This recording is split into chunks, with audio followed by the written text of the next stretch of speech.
if you like, to know the truth of her marriage. She was just felt it was going to be really cathartic. I don't know if she ever regretted it. I think she probably did, because it caused so much trouble. But so she decided that Andrew Morton was a nice sort of intermediary to put these words out. And he was a friend of her friend, Dr. James Colhurst. They played squash together. So she thought, oh, I will tell James, and then James can take the tapes to Morton, and that way we'll never meet.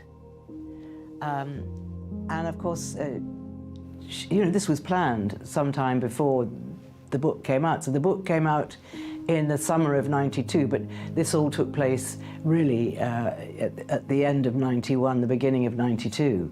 So, and when it was serialized in the Sunday Times before the book came out, I think it was, I know that Prince Charles had the newspaper faxed to him. This is the days of faxes. You know, as soon as it dropped at midnight, the fax was sent through to Highgrove.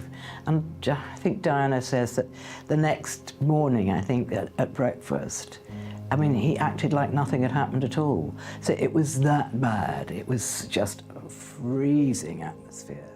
We saw Andrew Morton in that report, the author of that book. He's with me now in the studio.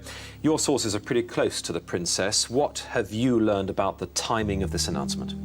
Well, since September, negotiations have been taking place between the Prince and Princess about living arrangements, about working arrangements, and the timing, of course, has been knocked off balance by the Windsor Castle fire and by the fact that Princess Anne is remarrying. But it's been really a question of the last few weeks that people have known that this was going to come out. We're told that divorce is not an option, it is not in the frame.